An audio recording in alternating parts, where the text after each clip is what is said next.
دوستان سلام، وقت همگی بخیر. امیدوار هستم که خوب و سر حال و پر انرژی باشین و باز هم خوش آمدین به یک دیگر از جلسات آموزشی آموزش HTML و رسیدیم به یک دیگر از جلسات آموزشی. میریم درس خود آغاز میکنیم، فولدر خود باز میکنیم، فولدری که مربوط به پروژه ما میشه، مربوط به صنف ما، نوشته میکنیم CMD کد فاصله نقطه انتر تا اینکه بتونیم که ما چی بکنیم، امی فایل خودم رو تکست ادیتور باز بکنیم. ایره بسته میکنیم، ایره هم بسته میکنیم چون نیاز نداریم و ایره به شکل کلانتر باز میکنیم.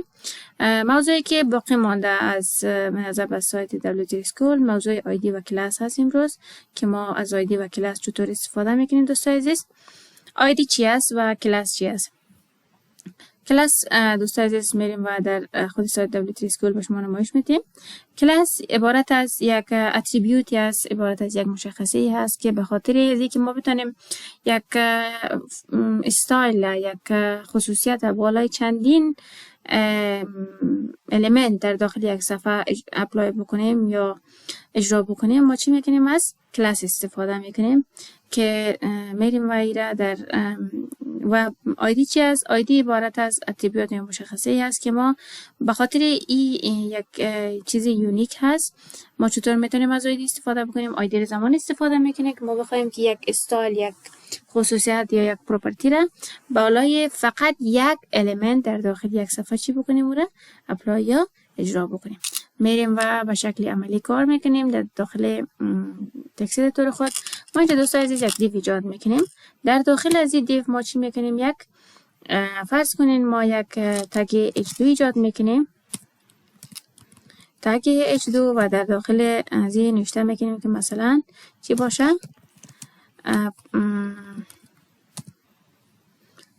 پاراگراف چی باشه؟ پاراگراف 1 باشه. در اینجا ما یک چی میتیم دوستان عزیز؟ یک پاراگراف ایجاد میکنیم و برای چی میکنیم؟ یک لوریم میتیم. زمانی که لوریم میتیم ما یه پاراگراف خود میاییم که چی میکنیم دوستان؟ یه پاراگراف خود یا یه هدر خود یک کلاس میتیم. کلاس به خاطر هدر ایجاد میکنیم، میگیم که چی باشه؟ یه کالر از این کلاس زیر مثلا کلاس ما چی میتیم؟ میره کلاس هدر. کلاس هدر اینجا ما ایجاد میکنیم دوستان و دوباره در قسمت پایین همچنان ما دوباره یک تگ h2 ایجاد میکنیم، تگ h2 ایجاد میکنیم و در داخل از این نوشته میکنیم که چی باشه؟ پاراگراف 2 باشه و دوباره در قسمت پایین از یک تگ p و لوریم دوباره در داخل از این برای هم ما چی میکنیم؟ یک کلاس میتیم و کلاس زیر میگیم چی باشه؟ کلاس هدر باشه. برای پاراگراف ما میگیم دوستان عزیز فعلا کدام چیزی در نظر نمیگیریم و به این شکل دوباره ما یک پاراگراف میتیم. برای دوباره یک تگ h2 ایجاد میکنیم، تگ h2 و در داخل از نوشته میکنیم که پاراگراف باشه، پاراگراف 3 باشه و در پایین از ما یک تگ لوریم و تگ پی به این شکل چی میکنیم؟ ایجاد میکنیم. دوباره برای پاراگراف هدر 2 یا هدینگی که 2 هست نوشته میکنیم چی هست؟ کلاس باشه و کلاس از چی باشه؟ کلاس از هدر باشه. دوستان ما میریم و فایل style.css اینجا داریم. فایل style.css نداریم، ما یک فایل style.css ایجاد میکنیم، نوشته میکنیم style دات چی باشه؟ دات css باشه. style.css ایجاد میکنیم و یه style.css در قسمت بالا از این ما چی میتونیم دوستان عزیز؟ لینک میتونیم. در قسمت نوشته میکنیم چی باشه؟ لینک شوه. style چی باشه؟ نوشته میکنیم style.css. فعلا style.css ما در اینجا لینک شده. ما میریم در داخل style.css. چطور ما میتونیم از کلاس ها استفاده بکنیم دوستان عزیز؟ کلاس ها رو زمانی که میخوایم استفاده میکنیم از کلمه دات استفاده میکنیم یا نقطه. زمانی که کلمه دات یا نقطه را داریم نام کلاس ما اینجا که ایجاد کردیم نام کلاس نوشته میکنیم یا کپی میکنیم، از اینجا میاریم در پیش از این دات یا نقطه که ایجاد کردیم در پیش از چی میکنیم؟ پست میکنیم. براکت باز و براکت بسته را استفاده میکنیم. در داخل از این هر مشخصه یا هر خصوصیتی را که ما میخوایم که امی کلاس ما داشته باشه یا محتویاتی که در داخل از این کلاس هست داشته باشه در این قسمت چی میکنیم؟ اجرا میکنیم. مثلا ما میخوایم هدر و کالرش چی باشه؟ میگیم کالر کالر مثلا به شکل باشه یا کالر تومیتو باشه، کالرش تومیتو باشه. بک‌گراند کالر ازی چی باشه؟ بک‌گراند کالر ازی مثلا میگیم بک‌گراند کالر ازی به این شکل باشه و چی باشه؟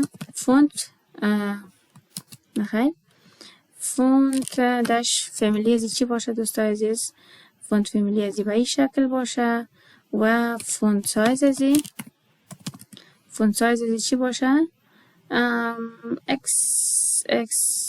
اکس لارج باشه و دیگه دوستای عزیز چی باشه؟ فونت استایل هم داریم یا نداریم؟ بله فونت استایل هم داریم. این هم چی باشه؟ ایتالیک باشه. به این شکل دوستای عزیز ما بریم فایل خود همراه لایو سرور باز میکنیم ببینیم که چی تغییرات آمده. آیا تغییراتی که نوشته کردیم گرفته تمام هدر. بله ببینید دوستای عزیز ما به این شکل دانستیم که عمود تغییرات به شکل کلی بالای تمام پاراگراف ها و هدرهایی که ما در نظر گرفته بودیم چی شود؟ اجرا بکنیم یا اپلای بکنیم. ببینید ما فقط از کلاسی که برای همگیشان ما یک کلاس در نظر گرفته بودیم که می کلاس چی بکنه؟ می محتویاتی که در داخل از این کلاس هست می تغییراتی که میاریم همگیشان بگیره. مثلا ما دوباره میاریم بالای از یک تغییرات دیگه اجرا میکنیم، میگیم که چی باشه؟ چیز دیگه اگر که مانده باشه، چیز دیگه بر فعلا دوستای عزیز اینجا نمونده. ما میریم و موضوع آیدی رو کار میکنیم. دوستای عزیز ما میایم پاراگراف ها را یک آیدی میدیم، چون فعلا ما پاراگراف ها را چیز خاصی برش ایجاد نکردیم، اجرا نکردیم. برای ما یک چی در نظر میگیریم دوستای عزیز؟ آیدی در نظر میگیریم و برای میگیم که چی باشه؟ P1 باشه، P1 و پاراگراف دومی را هم یک آیدی میتیم میگیم چی باشه؟ P2 باشه و پاراگراف سومی را هم ما در آیدی میتیم میگیم ای آیدی و P داش چی باشه؟ داش 3 باشه. آیدی P1 نوشته میکنیم، از اینجا کپی میکنیم و میایم در فایل style.css خود. آیدی را ما چطور استفاده میکنیم دوستای عزیز؟ به خاطر کلاس ها ما از کلمه داد استفاده میکردیم، از کاراکتر داد، ولی به خاطر آیدی ما از کاراکتر هش از روی کیبورد استفاده میکنیم. آیدی را اینجا پست میکنیم در پیش روی ازی و مثلا چی بود؟ آیدی ما P1 بود. براکت باز براکت بستر استفاده میکنیم. فعلا فقط تغییراتی که شما میارین یا استایلی را که شما اینجا نوشته میکنین فقط بالای پاراگراف اول باید اجرا شود یا عملی شود. پاراگراف های دیگر از این قانون مستثنا هست، چون آیدی از اینا چی است؟ متفاوت است و آیدی همیشه یک چیزی یونیک است، فقط به خاطر یک به نمایندگی از یک عنصر استفاده میشه. ما میگیم که مثلا امی پاراگراف 1 کالرش چی باشه دوستای عزیز؟ کالر ازی مثلا میگیم که کالرش وایت باشه یا به این شکل. ببینین که پاراگراف 1 رنگش چی شد؟ کاملا تغییر کرد. بک‌گراند کالر ازی چی باشه؟ بک‌گراند کالر ازی هم به این شکل باشه یا که به این شکل دوستای عزیز. بک‌گراند کالر ازی به این شکل یا که ما این تغییر میتیم و در این قسمت نوشته میکنیم، اپاسیتی ازی هم زیاد میکنیم. به این شکل چی میشه؟ بک‌گراند ازی تغییر میکنه به این شکل دوستای عزیز. همین پاراگراف ما به این شکل چی میشه؟ نوشته میشه. فعلا ببینین تغییراتی که آوردن فقط بالای ازی اجرا شده و بخشای دیگه تغییرات نگرفته. فونت فامیلی ازی ما میگیم که چی باشه؟ فونت فامیلی ازی مثلا ما میگیم چی باشه؟ ای فونت فامیلی باشه یا ای را تغییر میتیم یک فونت فامیلی دیگه میگیریم که یک مقدار مشخص شه یا فهمیده شه. فونت فامیلی ازی مثلا ما ای را میگیریم، ببینین که چی میکنه؟ ای تغییر میکنه و کاملا متفاوت میشه. و بخش بعدی هم مثلا ما میگیم که چی باشه؟ فوندش سایز ازی چی باشه؟ فوندش سایز ازی یه سیمی کالن میگیریم و میریم بخش بعدی. فوند داش سایز ازی چی هست دوستای عزیز؟ فوند سایز ازی چی هست؟ اسمال هست. به شکل زمانی که اسمال میگیریم فونت ازی چی میکنن؟ تغییر میکنن. دوباره میریم پاراگراف دوم. پاراگراف دوم ما برای یک آیدی داده بودیم P-2 هست. براکت باز براکت بسته نوشته میکنیم که چی باشه؟ کالر ازی مثلا میگیم که کالر ازی به این شکل باشه و بک‌گراند کالر ازی چی باشه؟ بک‌گراند کالر ازی وایت که نمیشه ایره چی میگیریم؟ بلک میگیریم. بگرام کالر بلک باشه به این شکل. البته یک مقدار خوب معلوم نمیشه، میشه که ما این رنگی بگیریم به این شکل دیده شود. و فونت داش فامیلی زیره، فونت داش فامیلی زیره چی میگیریم دوستای عزیز؟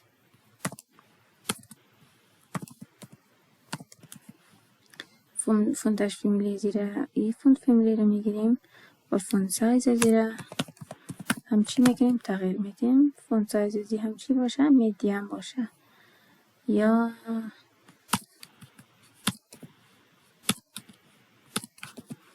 فونت سایز زی هم میدیم باشه. این سیمیکولن در به این شکل. و پاراگراف سومی رو نوشته میکنیم. دوباره کلمه هاش پی داش تری و براکت باز براکت بسته میگیم که چی باشه؟ این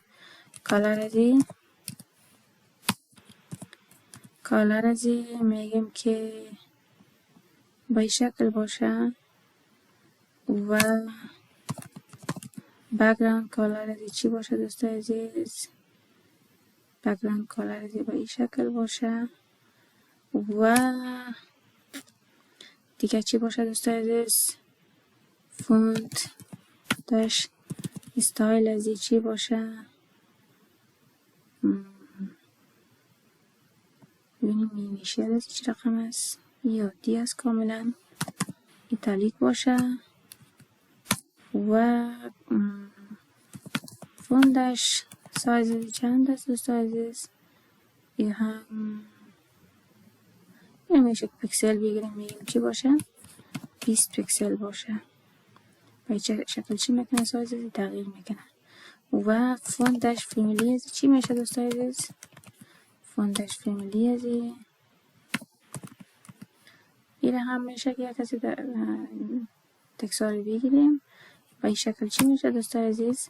آیدی استفاده میشه. یعنی استایلی را که ما استفاده میکنیم یا تغییراتی را که میاریم با استفاده از آیدی فقط بالای یک بخش را میشه و با استفاده از کلاس بالای تمام قسمت هایی که ما خواسته باشیم چی میکنیم؟ میره استفاده میکنیم یا اجرا میکنیم. این بود مورد استفاده آیدی و کلاس، تفاوتشان و اینکه ما چطور میتونیم از استفاده بکنیم. موضوعات بسیار مهم و کاربردی هستن. کوشش کنید که در کارهای روزمره از ایجاد صفات بتونید از اون استفاده بکنیم. ما رسیدیم به پایان جلسه امروزی. امیدوارم این جلسه باش مفید بوده باشه. تا جلسه بعدی که باز هم با موضوعات جدید در خدمت شما قرار میگیریم شما رو به الله یکتا میسپاریم. لطفا ما را لایک، شیر و سابسکرایب بکنین و نظریات نیکتون با ما در میان بگذارید. سوال، پرسش، هر موضوعی باشه با ما در میان بگذارید. ما پاسخگوی تمام نظریات، پیشنهادات و انتقادات شما هستیم. تا جلسه بعدی همه شما رو به الله یکتا میسپاریم. وقت بر همه شما بخیر. خدا نگهدار.